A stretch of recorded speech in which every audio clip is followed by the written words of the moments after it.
A very good evening to our respected speakers, Senior Advocate Virender Gandhaji and Advocate Ajay K. Jain, all the organizers and bar members of this event, and also one and all present here.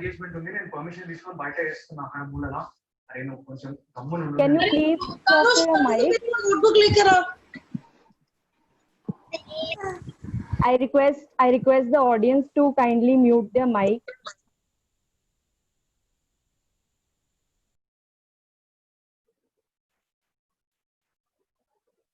All right.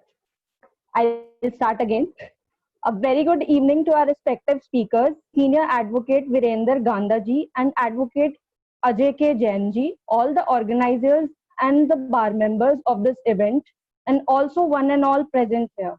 I am Megha Dikshit and I feel privileged to welcome you all on behalf of G&J Legalities to this webinar on insights into insolvency and bankruptcy code. Before we proceed, I would like to inform our audience to kindly mute their mics to enhance the quality of this webinar. For questions and discussions, use chat box. All the questions will be addressed at the end of the session. Now, I would like to welcome the organizers and bar members to take over the session. Firstly, we have Advocate Arun Sharma sir, who is President RACBA. Kindly take over, sir.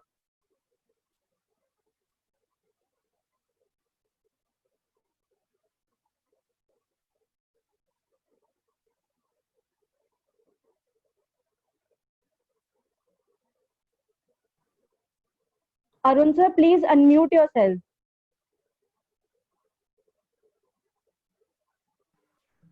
Now, audible, sir? Audible? Yes. Okay, thank you. Good afternoon, everyone. I take this opportunity to welcome you all in this webinar, which is being organized in association with NCLT Bar Association and RACBA. Prior to welcome our participants, I would like to welcome our senior advocate, Sri Virender Ganda, who is president of NCLT Bar Association, with whom kind cooperation we, the member of Rose Avenue Court Bar Association, can organize such webinar. Both the bar associations are taking this initiative when the court are not functioning in usual way. So at this juncture, the participant can spare their time easily. But our learned speaker, Sri Virender Gandhaji, Senior Advocate, and Sri Ajay Kumar Jainji, who is Independent Director IP and ICAI, has spared their valuable time. Hence, I extend a very big thanks for them. I am happy to inform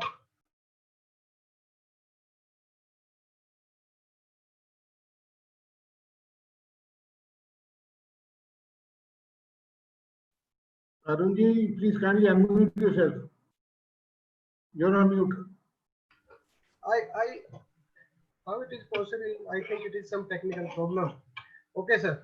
I am happy to inform that our speaker, Sri Virender Gandhaji, who is senior advocate and is also a renowned leader, who will enlighten us on the said topic, that is insights into insolvency and bankruptcy code. He is master of the topic. I extend my sincere thanks for him. Once again, I welcome Sri Ajay Kumar Jainji, who has spared their valuable time for us, who has a vast knowledge on the said topic. आज खुशी की बात यह है कि हमारे साथ दो गुरुजी हैं।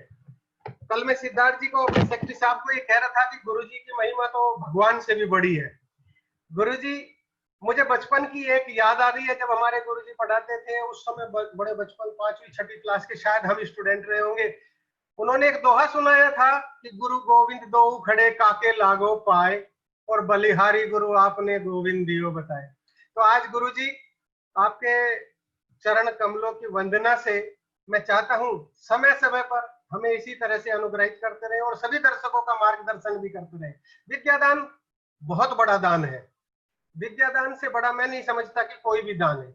आज आपने जो ये समय which you have a valuable time to spare for us, I extend very big thanks to you, sir. Thank you, sir. Well said, Arun sir. Thank you so much. Now we have Advocate Sunil Kumar sir, convener of webinar series RACBA. Kindly address our audience, sir. Sir, please unmute yourself. I welcome all the speakers and participants.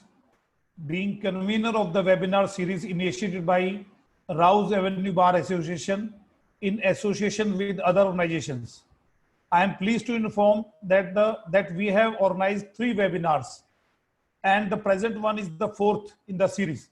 The idea behind these webinars is not only to educate youngsters, but also to make them fully equipped with the latest laws and amendments and to understand the laws. I would like to say a few words for Senior Advocate Shri Virender Ganda ji, who is the President of NCLT and AT Bar Association. I have no hesitation to say that I find Ganda ji a very seasoned senior advocate who has always been very cooperative, helpful to the lawyers, especially youngsters. I have come across very few senior advocates like Ganda ji who are having very clean image in the profession. Thanks a lot, sir, for sparing your valuable time. Thank you very much. Thank you, Sunil sir. Now I welcome Advocate Rakesh Kumar sir, Honorary Secretary of NCLT and AT Bar Association. Kindly address our audience, sir.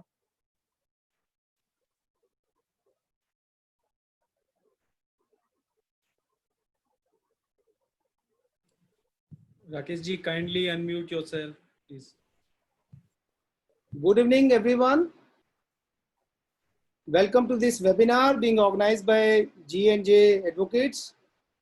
First of all, my thanks to G&J Advocates to give us this wonderful opportunity, NCLT Bar Association, to organize this seminar in joint association. I welcome my other co-panelists on this webinar. So as far as today's topic is concerned, IBC was introduced in 2016. When it was introduced, it had a large proposed jurisdiction. So our president, Mr. Virender Ganda, had said everybody should be involved in this process. Now is going to start. There will be involvement of all professionals, not only from the company law board earlier, but from the high court, trial courts. So our president asked us to visit every president of the bar association, district bar association, Tees Hijari, Saket, everywhere. We went there and inform everyone what is this IBC code and how they can be involved with this IBC process.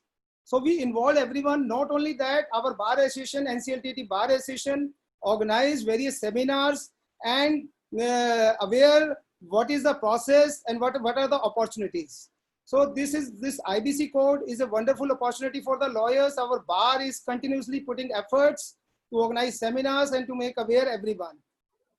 In addition, in this IBC, we need a joint coordination with the district associations, district bar associations, because in the IBC, now the next stage will be the criminal trials. Those criminal trials will take place in the district courts. So with the bar association of the district courts, we can put forward this subject to our district court lawyers as well. So there is a coordination, and our president through this NCLT Bar Association, and we all putting all efforts to give this opportunity to all the professionals, including our brothers of district court lawyers and other members of the Bar Association of the district. Thank you. Thank you, Rakesh sir. Now we have Advocate Indra Chand sir, Treasurer RACBA. Kindly take over, sir.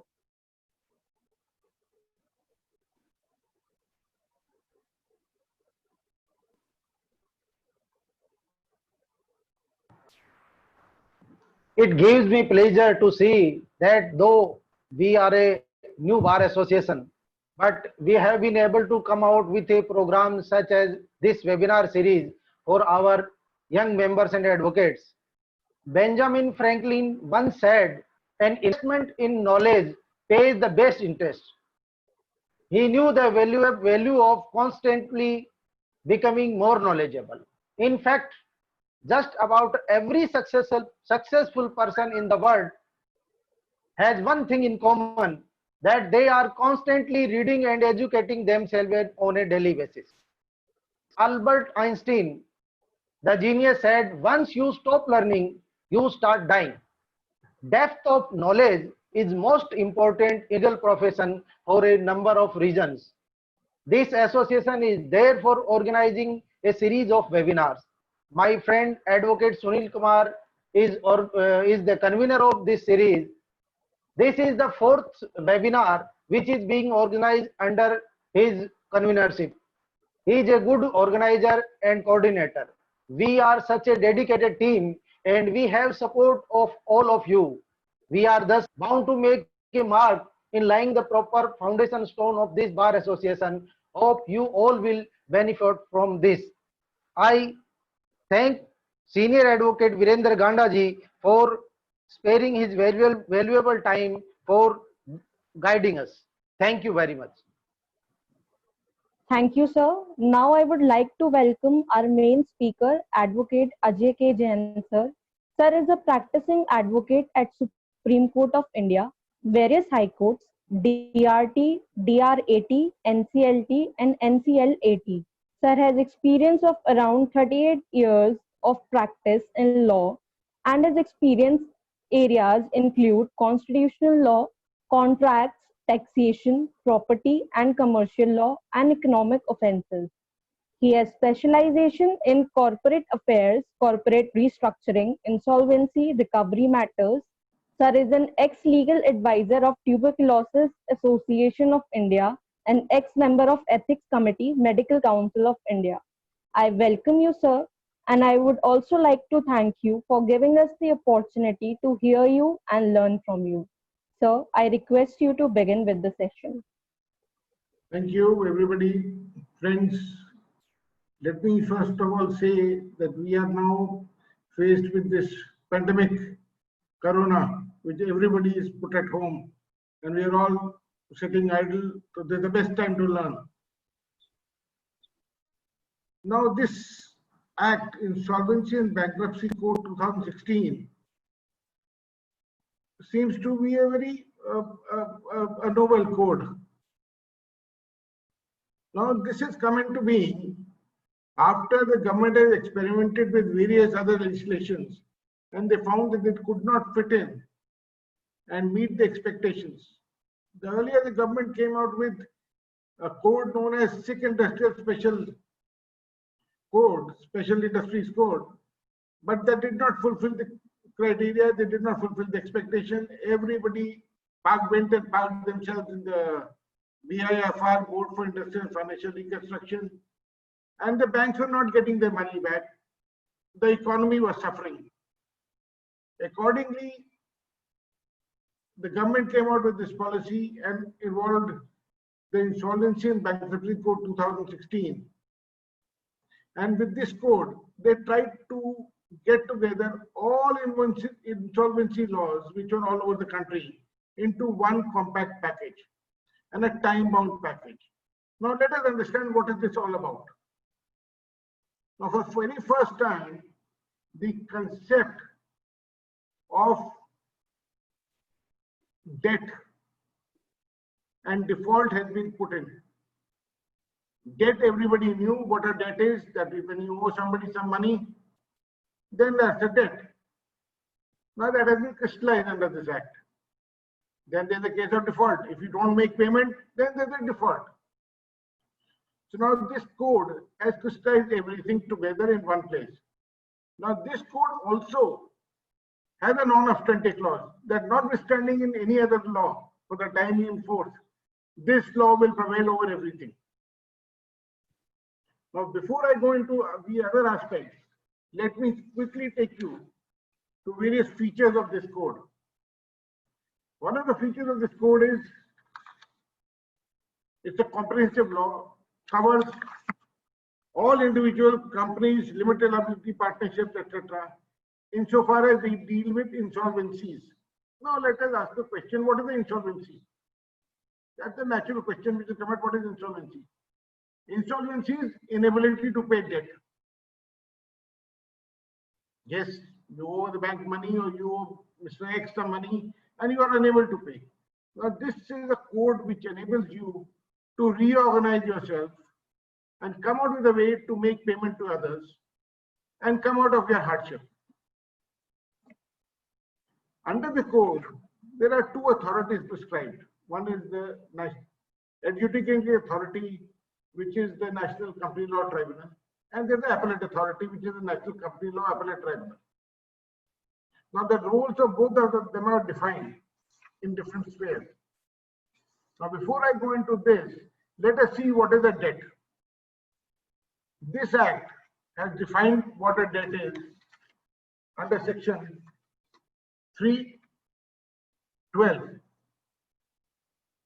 Now this code also has two definition clauses. Normally you will come across a definition clause, which is only one definition clause. Here they have two definition clauses, section 3 and section 5. Now if you come to section 3:11, it talks about what is a financial debt. Now let me read this out quickly for your perusal, because this is what everything depends upon. This whole act revolves around financial debt, not any other debt. It only talks about financial debt. Now this act defines financial debt as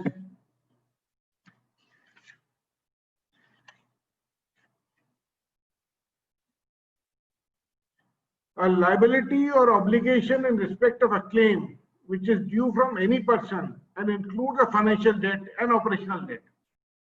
For the very first time, this act has come out with two concept of two kind of creditors. A, financial creditor. B, operational creditor. Now we all understand what a financial creditor is. Financial creditor is person like banks who have lent you money. But where that does take you, suppose you have supplied goods to a particular corporate body or an individual and he is unable to pay. So you will be categorized under operational debt because you are helping him with his operations. And default has been defined under section 312, which reads, default means non-payment of debt when whole or any part or installment of the amount of debt has become due and payable and is not paid by the debtor or the corporate debtor, as the case may be. Now, this act has predominantly two sections, three sections to be exact. Section 7, Section 9, and Section 10 for initiation of the corporate insolvency process. Section 7 is for financial debt, for banks and other financial people who are owed financial debt.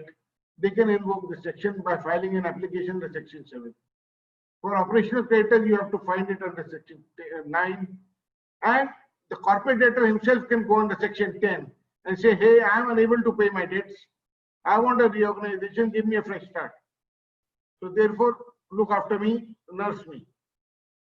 The most important point in this Section 7 and Section 9 is an important aspect, which says a financial creditor by himself or jointly with other financial creditors or any person behalf of the financial creditor, as may be notified by central government, may file an application for initiating corporate insolvency resolution process against the corporate debtor before the adjudicating authority when a default has occurred. Now, please mark the word default has occurred. Section 9 also talks about when a default has occurred. Now, people said, well, default has occurred, but I have a decree in my favor. I have already approached the DRT, I have taken a decree, he is not paying me. So there is a default. So controversy arose whether that will be a default or not. Then came the question, well, when can you invoke it? Because earlier the Act did not have the Limitation Act, any clause about regarding limitation, which was subsequently put in by Section 238A. 238A limitation. Then the question arose, well, now you put in the act in 2016, 2018. Now Limitation Act will come into play only from 2018, not before that. So the controversy went on and went on to the Supreme Court. Ultimately, Supreme Court in BK Educational Society put the controversy at rest and said default will be from day one, whenever the default has occurred. And Limitation Act is applicable from the inception of the code, that is from 2016. That is insofar as the limitation was concerned. And then it was subsequently in various other judgments of the Supreme Court, they upheld that BK Educational Society decision. And this was subsequently also upheld by the NCLAT because various adjudicatory authorities were taking different views. Then finally, by order and judgment dated 12th of March 2020, this controversy was put at rest that what is the default, how the limitation will apply, and what article of a Limitation Act would apply. And it was held that Article 137 would be the applicable article, and that is the only article which will apply. So that put the controversy at one of the controversy at rest. Now this act is also for reorganizing the affairs of the company. We've been reading in the papers about various defaults being made with various big companies like Ocean Steel, SR Steel, and various others. Now this gives a fresh start because the economy has to go on. You can't shut down the plants. If the corporate debtor can't pay, somebody else has to step into the shoes, take over the company, run the company, look after the laborers, look after everybody, pay all the debts of the banks, and recover the money and let the economic growth continue. And this is an act which provides for the same. This is as far as your question about reorganization is concerned. Then there is another aspect of this matter. That what happens when a default occurs or when an application is filed? Then what happens is a resolution professional is appointed. For an interim period, it's known as interim resolution professional, which is there for 30 days, which takes over the board of the company.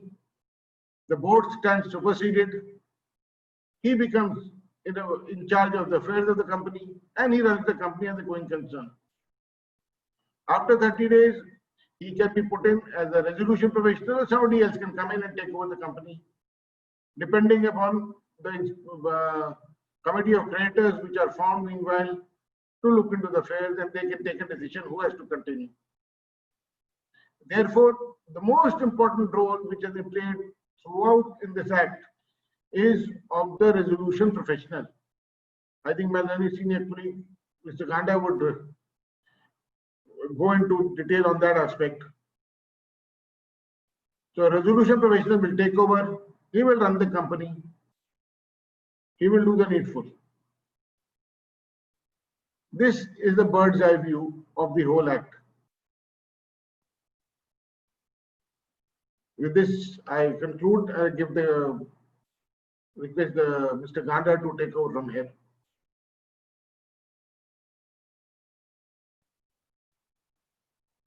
Mr. Ganda, up to you. Mr. Ganda, up to you. Thank you, Chair Saab. It was good overview of the IBC, how this IBC came into picture after the abolition of SICA.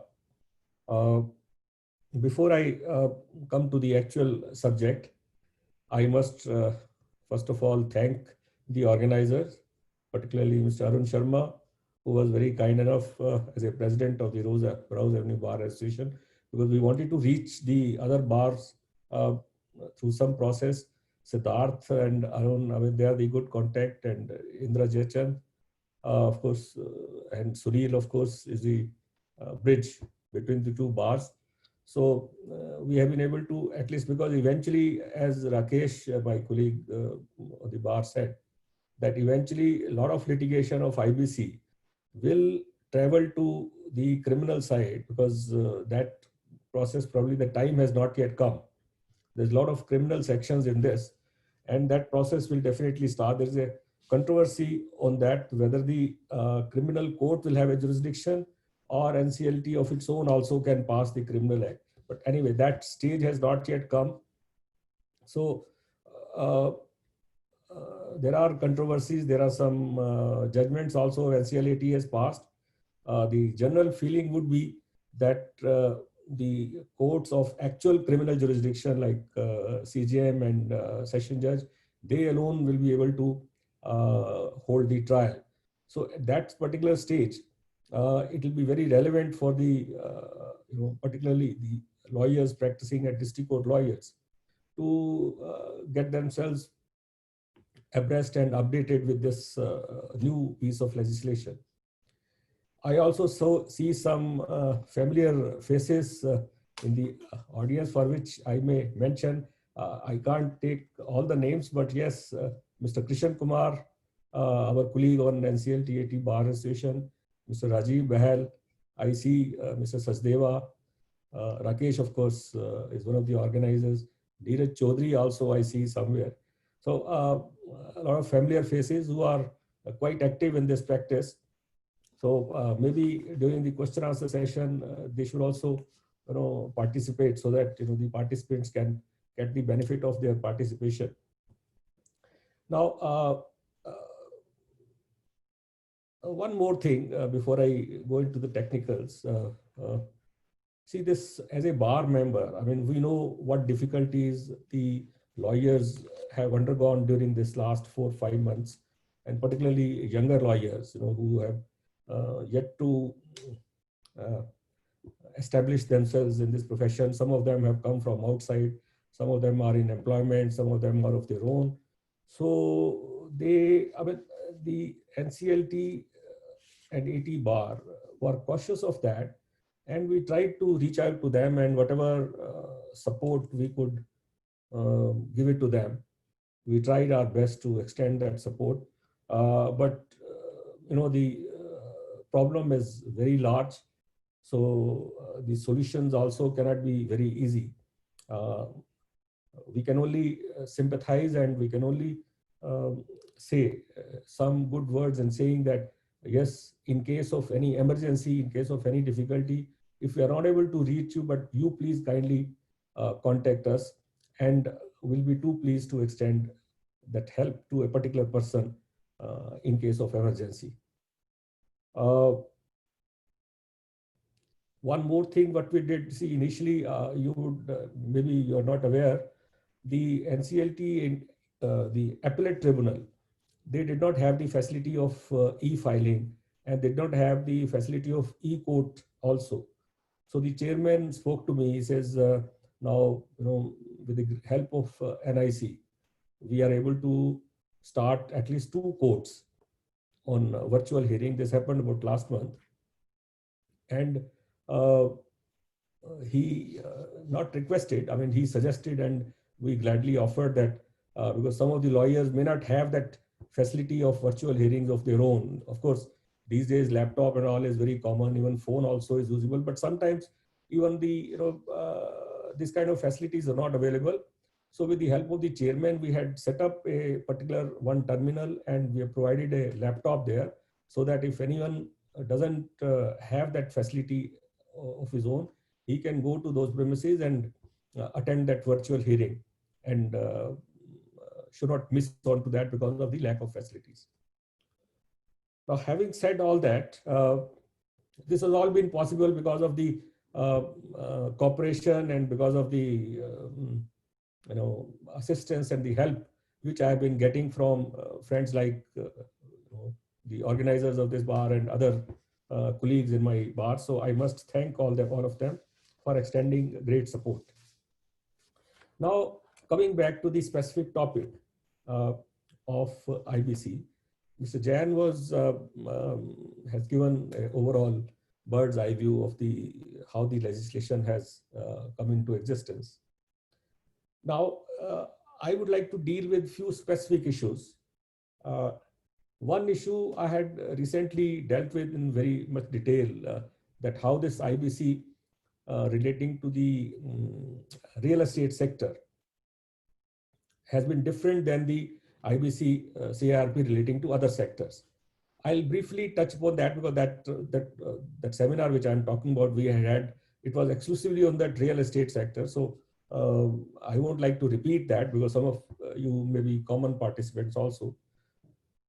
But more than that, here I would like to emphasize, and that will be very useful for the youngsters, how does this resolution professional work and what is his role in the overall process, and how the eventually resolution plan gets approved, and if there is no resolution applicant, what are the consequences. Now, step by step, and then of course, finally, I would also like to touch upon the two major amendments which have come recently. One was that the threshold limit of 1 lakh. See, section 7, 8 and 10, 7, 9 and 10, there's a limit that if there's a debt of up to 1 lakh, a debt beyond 1 lakh, the IBC can be initiated. So now that limit of 1 lakh has been enhanced to 1 crore. Now, that was done by, I think, end of March, 24th March or something, 20 notification. So that aspect I'll deal with that briefly. And the other is that ordinance which came, which has deferred the enforcement of IBC for a period of 6 months to be extendable for a year in respect of the default occurred after 25th of March 2020. So starting with very briefly on the IBC relating to real estate sector, how it is different than the other industries. See, in case of real estate, in case of other industry, as Mr. Ajay Jain has said, the one creditor having crossed the threshold limit of total debt, 1 lakh or 1 crore as the case may be, he can go and invoke the IBC proceedings. But in the case of real estate, the section 518F, that is the definition of financial debt, a proviso was added that minimum 10% of the total number of flat buyers or 100, whichever is lower. So that minimum threshold in terms of numbers and in terms of number of flat buyers, in addition to the total cumulative debt, has also been invoked, has also been provided. Now that, of course, now particular proviso has been challenged in the Supreme Court, and the matter is pending in the Supreme Court. Supreme Court has ordered status quo in respect of all the applications with regard to real estate buyers to see the maintainability when it comes to whether the minimum 10% of the flat buyers are necessary or not. But while that can be seen separately, there was a judgment passed by the NCLAT in March 2020,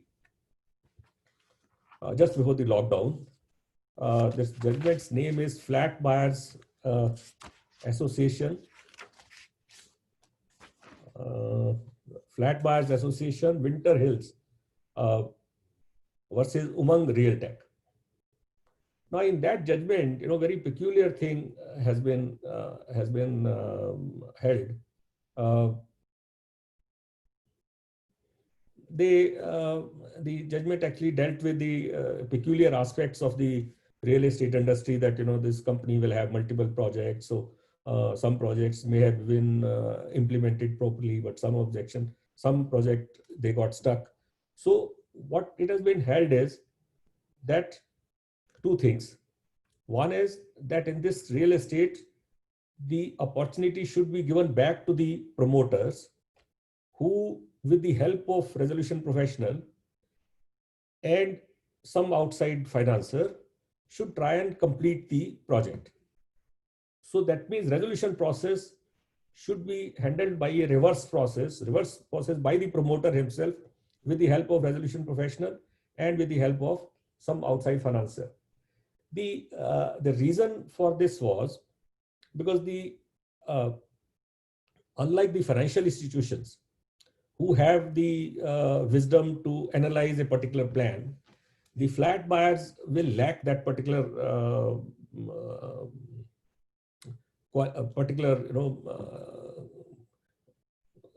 capability to analyze a resolution plan. So it is, though they are of course have a voting right in the approval or disapproval of the resolution plan, so they are not equipped to analyze properly. So opportunity should be given back to the promoter once and to complete the project. And the second was that there's a peculiar situation because the flat buyers have booked the flat. So the flat, they are not asking for a refund of money. Whereas even if they are financial creditors, they only want the flat. Whereas the other financial creditors, like financial institutions, they want their money back. Now, if the company doesn't have money, in a normal case of process other than real estate industry, the financial institution will say, okay, I'll waive off my interest, I'll waive off the some principal also, and I'm satisfied with say 70%, 60%. But here, even 60% also is not there. So they can't, financial institutions will not get the flats because the company has only flats. The flats will be completed. There's no money to be given to them. Flat buyers will give their money, which will be used for only construction. On the other hand, statewide flat buyers also cannot sacrifice. If they put if they have booked a flat of 1200 square feet, they can't say that I am satisfied with the flat of 1000 square feet because the whole flat of 1200 square feet is already built, semi-finished, whatever. So because of these peculiarities, this reverse resolution process was introduced. And lastly, second point which the judgment said, that the resolution will be project wise. So a company may have 10 projects, and if this one project is get into trouble, so the CIRP will go only for one project, not for the entire company. Now this judgment has been passed with the consent and has not gone into appeal. So in a way, this judgment has attained finality. But then it has created a lot of problems. Because once you say that IRP will happen only project wise. So if there is no resolution for that, the company will go into liquidation, because that's the law says that within 270 days or 330 days extendable, if you don't file any resolution, the company will go into liquidation. Now, if CIRP is only limited to one particular project, then the whole company will go into liquidation. So then that judgment will not be able to follow. The second is moratorium. See, Mr. Jain probably, I don't know, he probably omitted to mention, once the CIRP is initiated, once section 7, 9 and 10 application is admitted and the there is a moratorium for a period of 6 months from the date of admission, 6 months or till the resolution. During the CIRP, there is a moratorium. Moratorium means no creditor will be able to enforce any security. So the company's assets are secured. So if the CIRP, in case of real estate industry, is only limited to that particular project, the moratorium will be applicable to the entire company because the company is gone into CIRP. So, and there are a lot of practical problems you'll find because the company as a corporate entity is one. So you can't have project-wise, even Section 7 application suppose a project is successful. Now, financial creditor of that successful project will also be able to initiate CIRP in case of a project which has not succeeded. Now, though this particular financial creditor has got nothing to do with the project which has not succeeded, but still, because of a company, he's a company's creditor, he can initiate CIRP. So, all these problems have not been, have been created, and these questions have not been answered. Of course, they will get answered in due course. But now, what is the resolution professional? What is the role of IRP? That's more important. I come to that.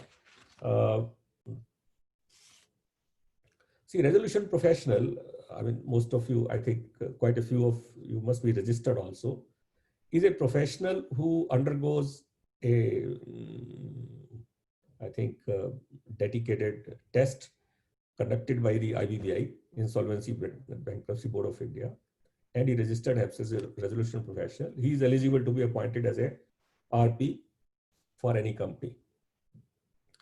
Of course, he is governed by the disciplinary conduct rules and all, whatever IBB has provided. But its status, you'll be amazed to know that the moment RP is appointed, he takes the position of the board of directors. So the entire board of directors of the company gets suspended, and he takes over the company as a as a CEO, managing director, or whatever you call it. Board of directors will get suspended, they'll cease to operate, they'll cease any power.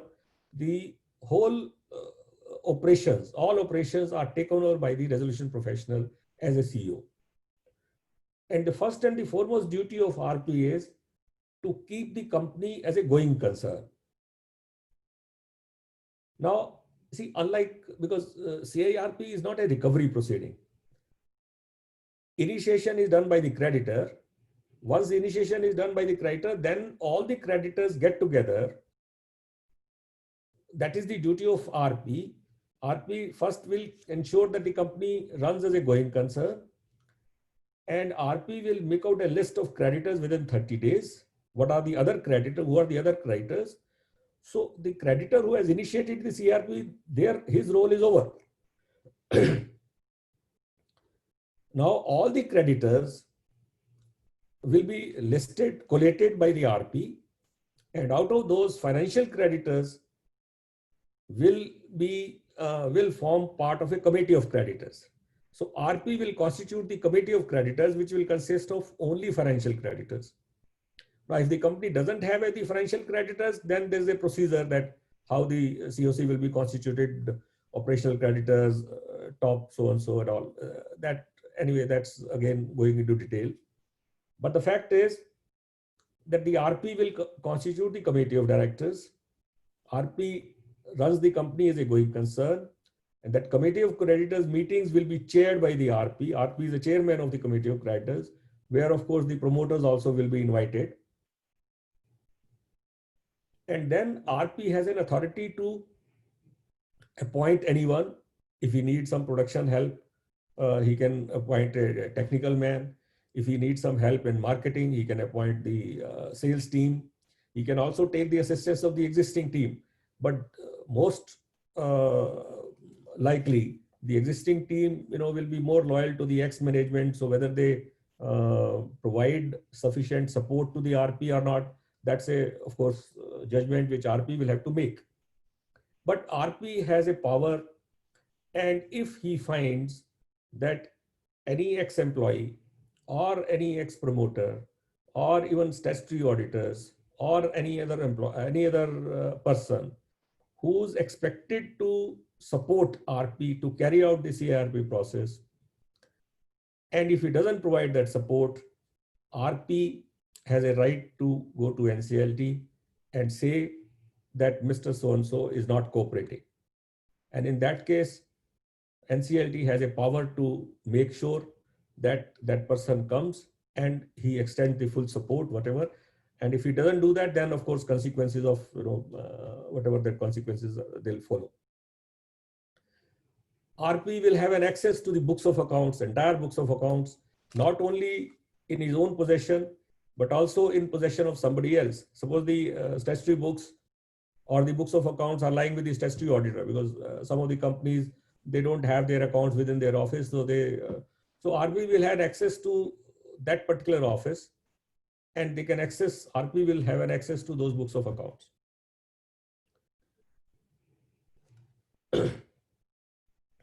So this is the broadly the power. Now, the other role, which is again, very important. One role is that how to manage the company as a going concern. The other is that how to find out now the resolution process. So as a first step, RP will issue a public advertisement. They'll invite claims. RP will collate those claims. And then based on that, of course, financial creditors, they separately will constitute the committee of creditors. So all that has to be happened within 1 month, within 30 days. Because within 30 days, initial RP's appointment will be made by NCLT. But within 30 days, the COC, committee of creditors, which RP only will constitute. So COC will have to ratify his appointment as the resolution professional.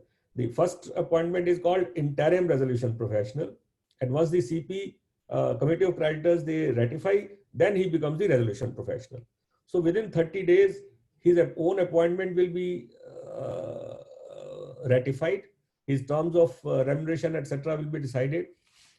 Then RP will arrange valuation of the company, prepare the information memorandum, create the virtual room record depending upon the size of the company, so that the prospective resolution applicant, they can access that virtual data, and they'll invite the bids. RP will invite a bid, and those bids, RFPs and proposals and all will be analyzed.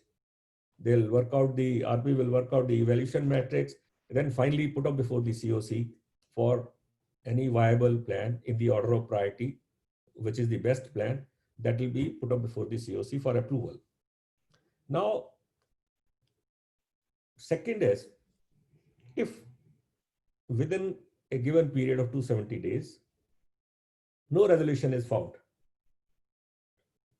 then a logical end and a mandatory end of that process is that that company will go for liquidation. And in most of the cases, that same RP is appointed as a liquidator, unless there are allegations against him or there are some reasons, whatever. But by and large, same RP will continue as a liquidator. Now, see, you're seeing that RP is such a powerful man, and in terms of, both in terms of running the company and also in terms of the finding out the proposed resolution applicant, a lot of powers are vested with him. So the chances of conflict of interest are very large. So that is why IBBI is expected to regulate his conduct, and generally RP is expected to be a person with a very, very high integrity, particularly financial integrity. He is a court-appointed officer, and his main object is to facilitate the resolution. When I say court-appointed officer, means he is not adversary to any other person. I mean, there are no adversarial proceedings, because his interest is that the company should get revived.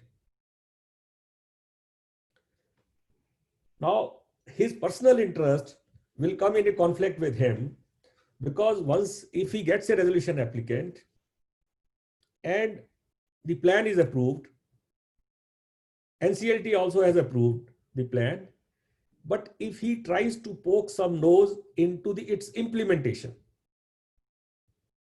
now it can be, it's not that RP will try to poke his nose, it can be other way around. The new resolution applicant also may be wanting to delay the process because he has to invest. But that is the point where the conflict of interest attains very paramount importance, because if by any chance that resolution plan is not implemented, RP will be appointed as a liquidator. So he will get another 1 year tenure of appointment. So subconsciously, I'm not saying it happens, but subconsciously, there is a conflict of interest within as a person, RP as a person, and RP as a professional. Because his profession demands that the resolution should be felicitated. He should make sure that the resolution takes place. But his personal inner conscious may come in conflict, because if it doesn't get implemented, then he will get a job for another 1 year, 2 years to liquidate the company. So that is where I am saying, if a person, he must maintain highest financial integrity and highest caliber, so that his inner conscious, his personal interest does not get conflict with the professional conduct. The second conflict which can arise is that while valuation, the company, the RP can manipulate the valuation. RP can help the prospective resolution applicants to manipulate the plan in that manner. Some of the claims RP can reject it, despite being the truly as per the books of accounts. So I'm saying there are because the powers are entrusted with the RP are so large. So the chances of conflict of interest are very, very, very high. So I think, so that is where the RP's personal integrity as a professional takes a lot of importance, and he must discharge his duty totally in a entirely professional manner, and he should not try to create any adversarial proceeding, because he is not adversary to the resolution applicant. So he should not try to find fault with the resolution applicant that he's not doing this, so he's not implementing properly, and filing frivolous applications with NCLT and delay the proceedings. Now, this is broadly the role of RP. Now, how much time we have? Can I 10-15 minutes more? No problem. Sure, sir. Okay. Now, two aspects which I said I'll touch upon. The two recent amendments. First amendment came by way of notification of 24th March 2020, by which this threshold limit of 1 lakh was increased to 1 crore. Unlike other amendments, there are 5 amendments came into IBC earlier. One amendment came in section 29A, which prohibited certain category of persons, including the ex-promoters whose accounts had gone NPA, to participate in the resolution process. Means they were prohibited to file the resolution plan to take over the company. So there the specific date was there, that specifically it was mentioned that this will also be applicable to the existing resolution plans who have not yet been approved. And even if they are in the final stage of approval, an affidavit from the respective that resolution applicant will have to be filed that he does not fall into any disqualification as given in section 29A.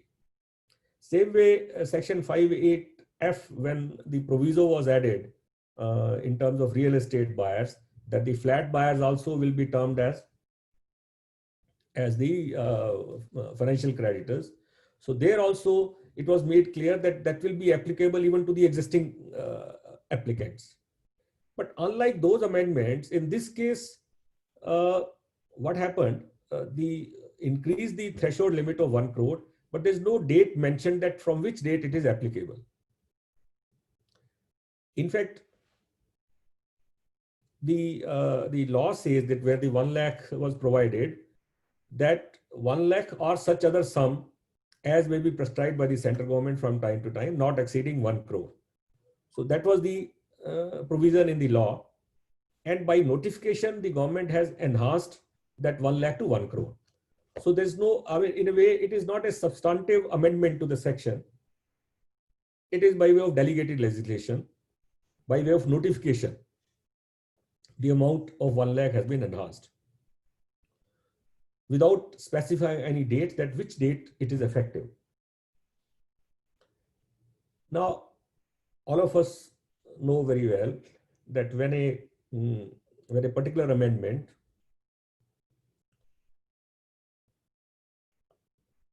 has to be applied prospectively or retrospectively, there are three sections of General Clauses Act which are applicable: Section 5, Section 6, and 6A.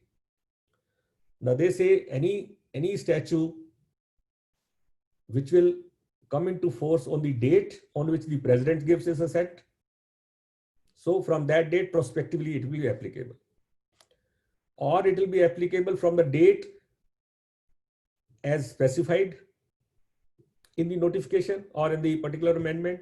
And if there is no date specified, then the date of notification will be the date. Now here, if you apply all these three criteria to this, the notification has just said that this 1 lakh limit now will be 1 crore.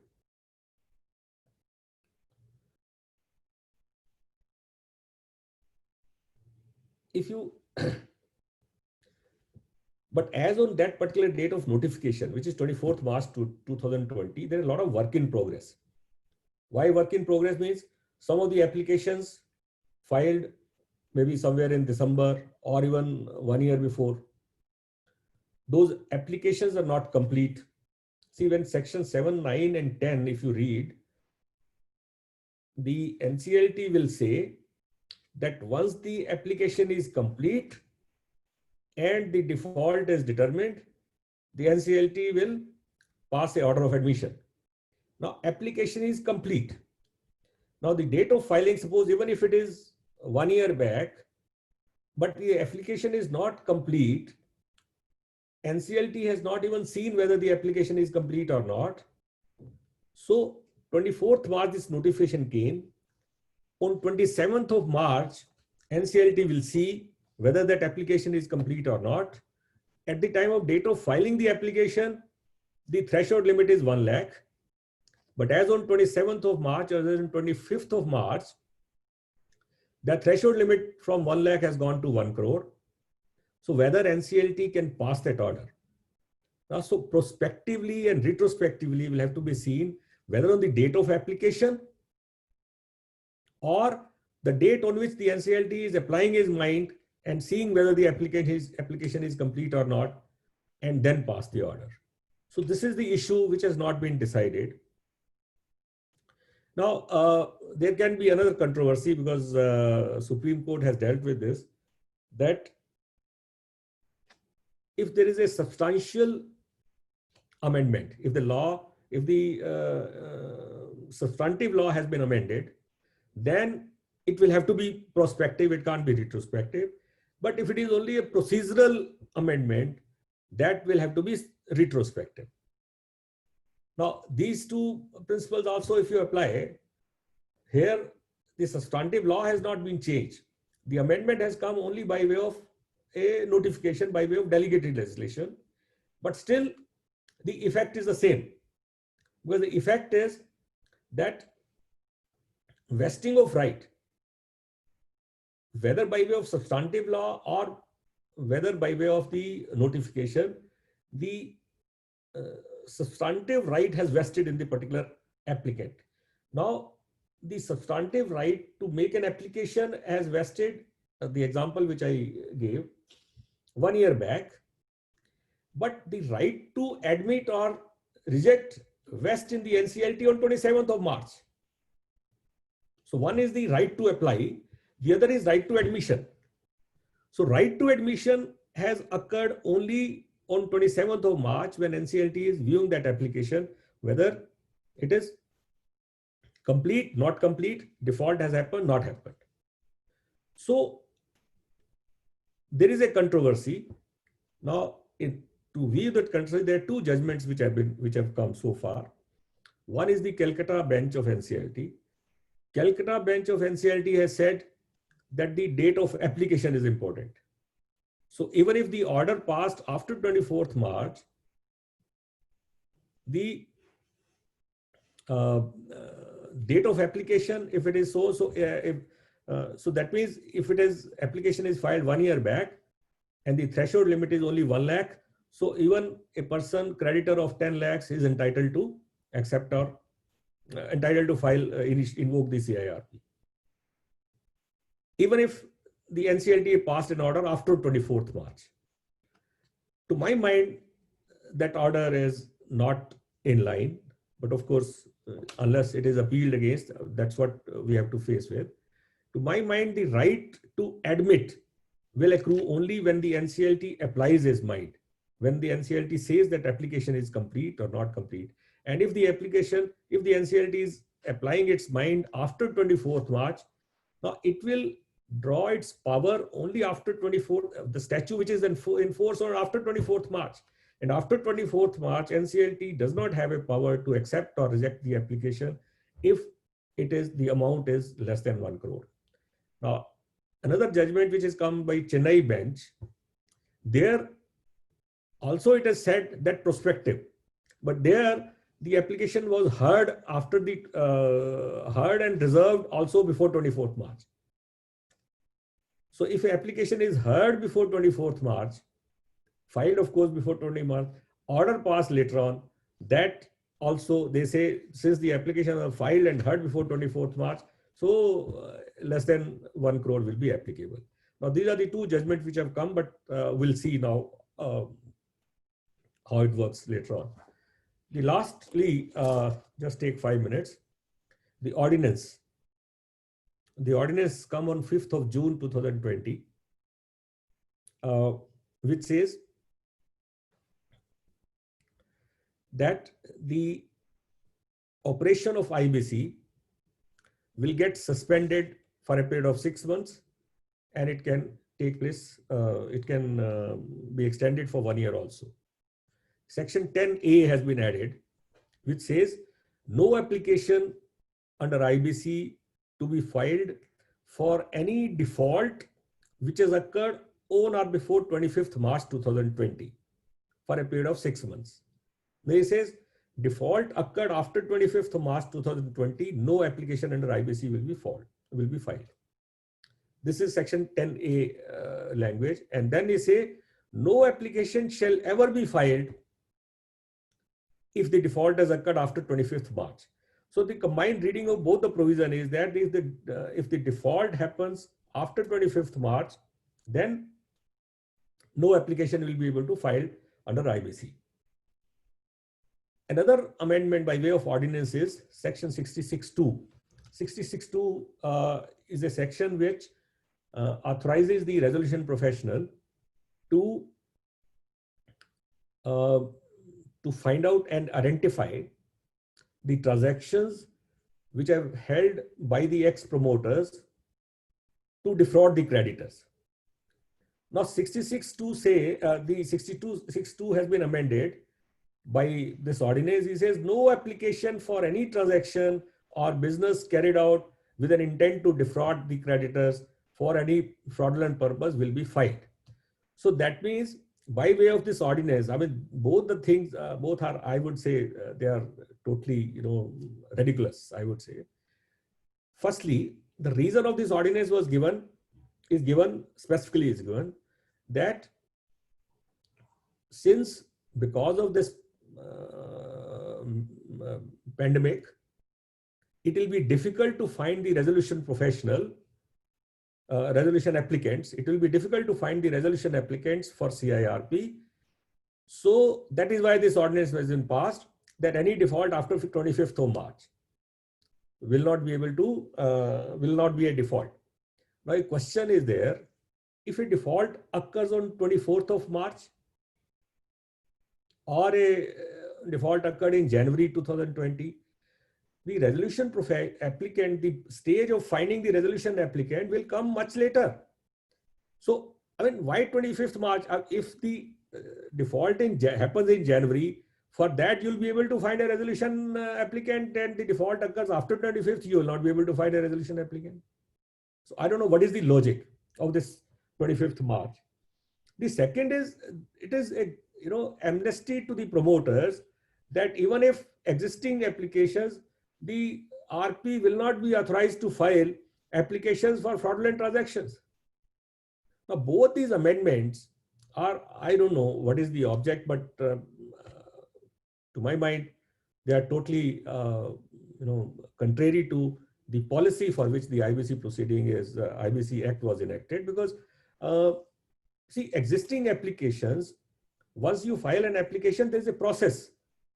You appoint RP, then RP will give an advertisement. There's a process of at least 6 months by the time the stage of resolution applicant coming. So if a default occurs on 25th March, then for example, again, if a default has occurred, suppose 25th of March or thereafter, maybe say April, May or today. Now, the moment this 6 month period is over, for which the IBC has been suspended, the default will continue. So if the default continues, then what will you do? Then you can file the application. See, no banker will file the application under Section 7 or no creditor immediately on default. First, they will see. And as it is, bankers will take at least 6 months or 1 year to file the Section 7, because that is the last resort, because that's ultimately the company will be under a lot of stress. So to my mind, this ordinance also does not is not in line with the, does not achieve the objects for which it has been passed. Now, I think I have covered quite a few issues, and I'm open for the question answer, whatever you can have, participants. And before I conclude, sit down, I must thank once again the organizers, Arun Sharma, Siddharth, Indrajit Chand, Megha, and of course, Sunil and Rakesh. Thank you very much for giving me. Thank you. I would like to thank both the esteemed speakers. Before we move on to our question and answer session, I would like to say few words about Senior Advocate Virender Ganda sir. Sir is President of National Company Law Tribunal and Appellate Tribunal Bar Association. He is a member of Institute of Company Secretaries of India and the Institute of Cost and Work Accountants of India. He is ex-president of Institute of Company Secretaries of India. Virender sir has over 40 years of experience in practice related to corporate litigation, corporate restructuring and arrangements, insolvency and bankruptcy, mergers, amalgamations, takeovers, economic laws, indirect taxation advisory and litigation, commercial advisory and secretarial matters. Sir regularly represents matters before Supreme Court of India, various high courts, NCLT, NCLAT, and Competition Commission of India. There are many more achievements in his name, which I can keep on counting, and the day would pass like that. Thank you so much, sir, for taking out time for us and for delivering this session. Moving on to question and answer round, I request our audience to take opportunity to interact with such experienced seniors and write their questions one by one.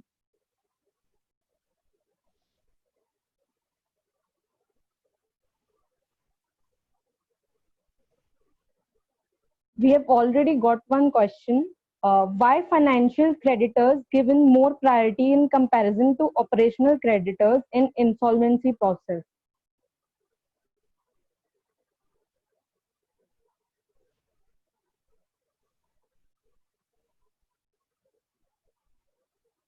Should I repeat the question again, sir? No, I know. You want me to answer? Yeah. Okay. No, the reason is very obvious. Actually, the expectation from a financial creditor would be that because financial creditor has given a loan to the company, so they would have done some due diligence, and that financial creditor is expected to have adequate infrastructure to analyze the performance of a company, and also to analyze the prospective resolution plan which the company, which the RP receives from time to time. So it is because of that, I would say, capabilities, that capacity to analyze, that only has given the financial creditor the better powers. That's all. Thank you, sir. The other question is, what are the drawbacks of IBC law and how COVID-19 affected the insolvency process? Some other wants to answer, or Rakesh, you want to answer, or you want me to answer? You see, like any other legislation, because now the IBC has been suspended. So IBC, as I mentioned, see, it has been affected by COVID, definitely yes, because the only urgent hearings are happening, urgent matters are being heard. So naturally, the litigants also, they're finding difficult to approach the particular lawyers. But see, more than that, IBC is not a recovery proceeding. So the object of IRP, object of this IBC Act is not to file a recovery suit. It is not a recovery process of recovery of this thing. It is a process of resolution. Now that time, because if the company is undergoing a stress, so the creditors come and they seek resolution process, and because of the professional help of resolution professional and under the supervision of NCLT, the resolution process is on. So COVID effect definitely is there, because there are not many investors coming in. In fact, I would say there are a lot of plans which are pending approval, particularly hotel industry. I mean, most of the resolution applicant whose plans have already been approved by COC, but the final approval of NCLT is still yet to come. The resolution applicant, they are having a second thought, because all their equation, whatever calculation they had made, whatever projections they had made, or whatever expectation they had that how the company will function if they take over like this. So all their calculation have gone haywire. So let's see, because the consequences of withdrawing from a resolution plan after it is approved by COC, they're also very serious, because there are criminal consequences. Because if you have already gone through CRP process, you have made an application, you have already others who are below your limit, other resolution applicant have gone out. So RP will find very difficult to find an alternative. So that time is already gone. So you can't withdraw after COC approved. But then, yes, a lot of resolution applicants, they are having a second thought because of this COVID. I would like to add here also, so what this sir has said regarding this COVID-19 effect on this IBC process. So the main impact I would say would be on because it's a time-bound process. Because in the CRP process, there are a number of days in which this CRP process has to be completed. Now, if any resolution process has already started, RP has to meet the deadlines. Because of this COVID-19, because suppose the claims have to be invited, publications are to be done, Form G is to be published for the takeover of this company for any particular corporate data. So all these processes will delay. And what would be the impact after the delay of this process? The value of the stakeholder will go down. That is a major impact. And now in this, as sir has said, the major impact would be that new resolution applicant would not come because of this COVID-19. They will see there is not much good scenario in any sector. That is one. And second, those who have already taken over the companies under the CRP process, they will also suffer problems because they have to arrange the liquidity to comply the resolution plan. So that is another, in one of the recent judgment passed by recently 4 or 5 days before NCLT Ahmedabad. NCLT Ahmedabad, one of the resolution applicant moved, give me some time due to COVID-19, I can't perform my obligation of resolution plan. Now Ahmedabad NCLT has granted the time. Okay, this 6 months extension we are giving, you complete it. So COVID-19 overall, it will impact the present CRP cases and the prospect to post CRP cases, definitely. May I just add to what Rakesh has said? See, it's not only the ongoing CRP process, it is also affecting the asset by itself, the business, because the business is not taking off. Now, a going concern, if the RP is finding it difficult to keep the organization going, keeping it as a going concern. because there are no takers, there is no raw material coming in, there is no buyer for the finished goods. So there is COVID impact is definitely there. It is affecting CRP process plus also the ongoing businesses.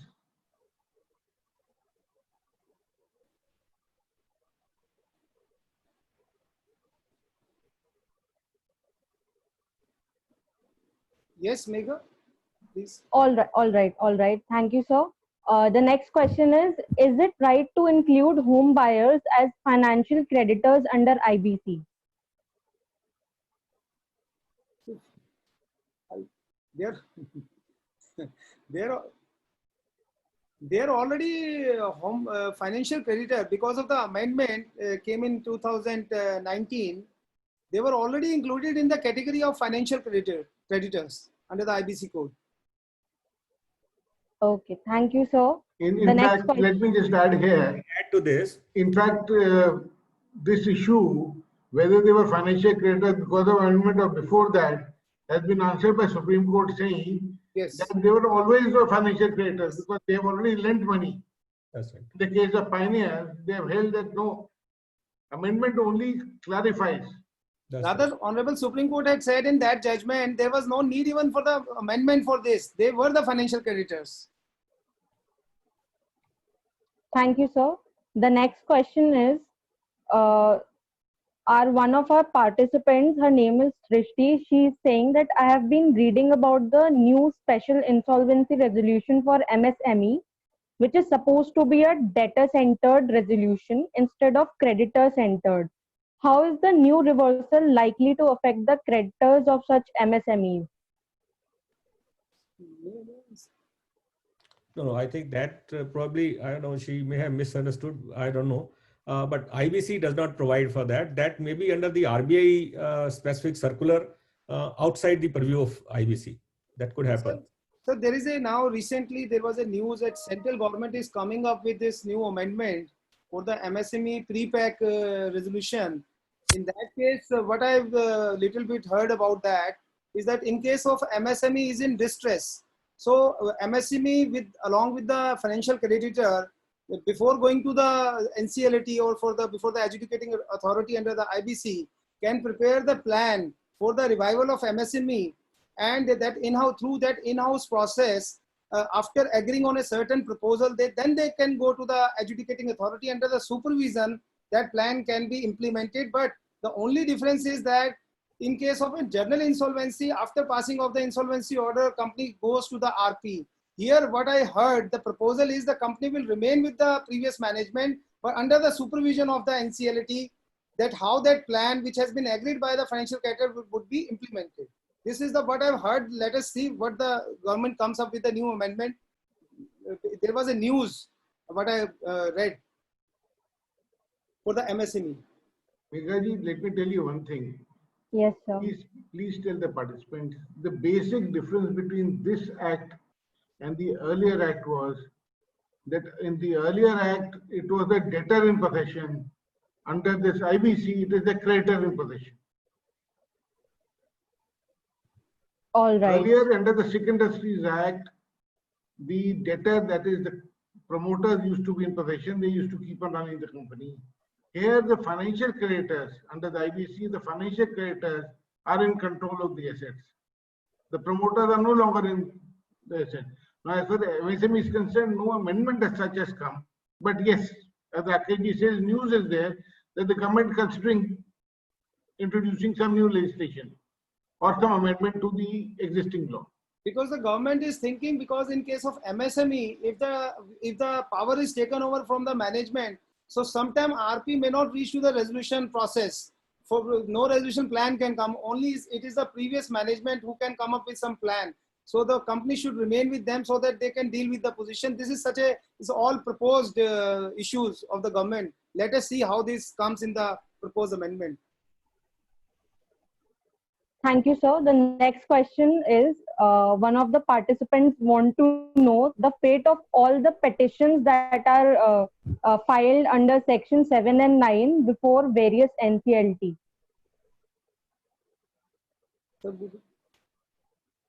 What is that question? Come again. What is the fate of all the petitions that are filed under section 7 and 9 before various NCLTs?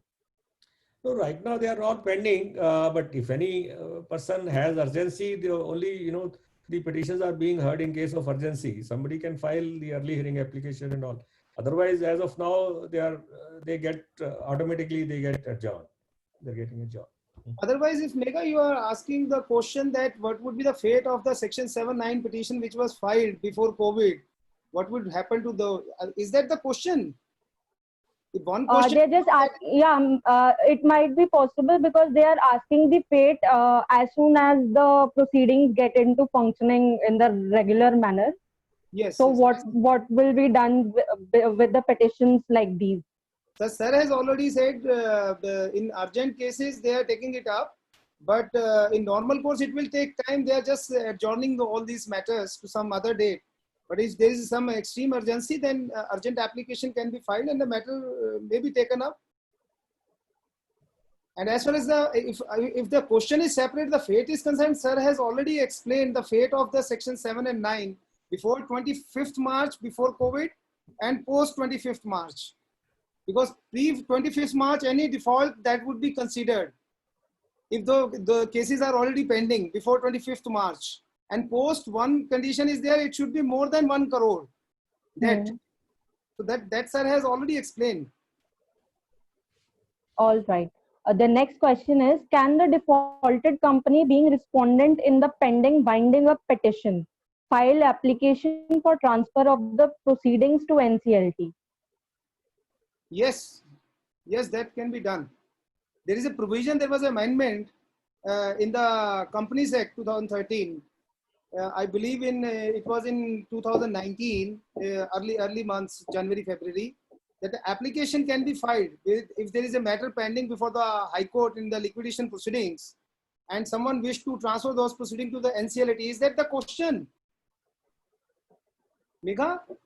Yes, yes. So that can be done. The application can be filed and the High Court may consider it and then it may be assigned to the NCLT. There are some judgment on that issue has also come. Oh, okay. The next question is, what is the waterfall mechanism in IBC code? Oh, These are very subjective questions. no, that's waterfall mechanism. It might be the students, law students who are asking these No, questions. I'll answer that. No, this is good. Because that aspect we have not dealt with because after IBC, see section 53 of the IBC Act gives a waterfall.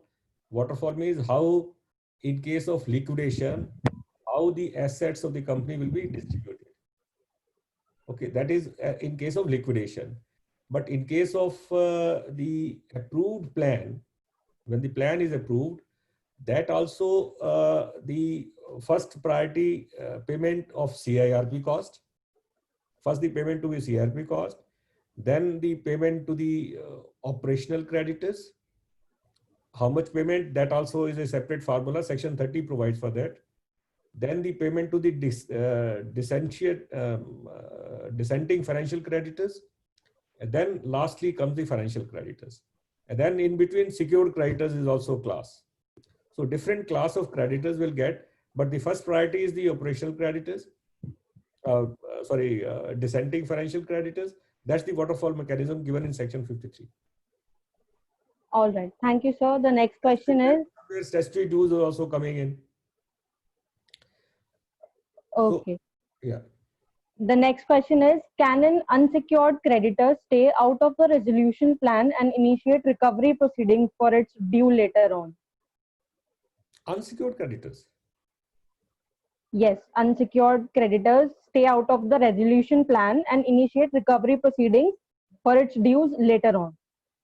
That once the resolution plan is passed, because once the claims are invited and the resolution plan is passed, whatever the resolution provides, that is the final say.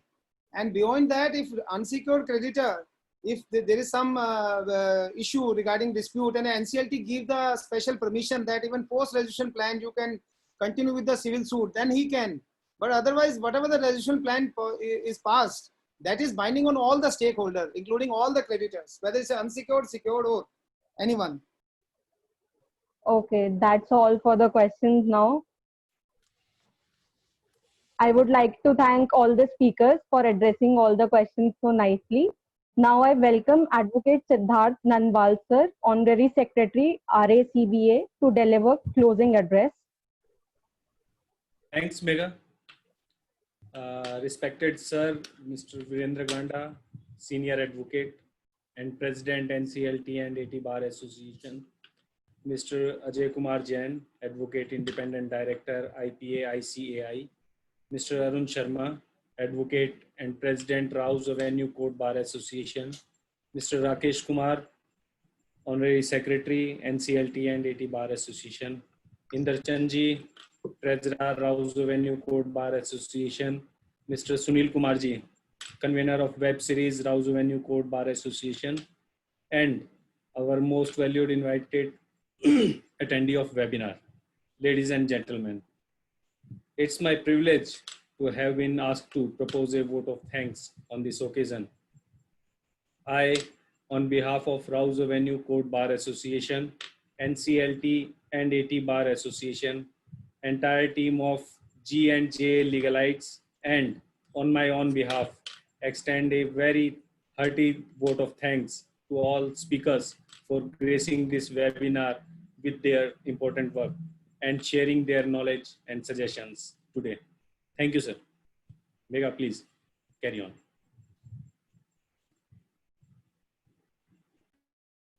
Megha, you have to unmute yourself. Oh, sorry. It's time to sum up the session. My warm regards on behalf of G&J Legalities to our esteemed speakers, Senior Advocate Virendra Ganda sir and Advocate Ajay K. Jain sir, all the bar members, Advocate Arun Sharma, Advocate Sunil Kumar, Advocate Rakesh Kumar, Advocate Indra Chand sir. I would like to extend my special thanks to Advocate Siddharth Nanwal sir, without whom this event could not have been possible. It takes so much of hard work and effort to make such events successful, and we are so privileged to have so dedicated people on board with us. Last but not the least, I would also like to thank all the attendees of the webinar for joining us today and being a patient listener. Thank you everyone and have a good day.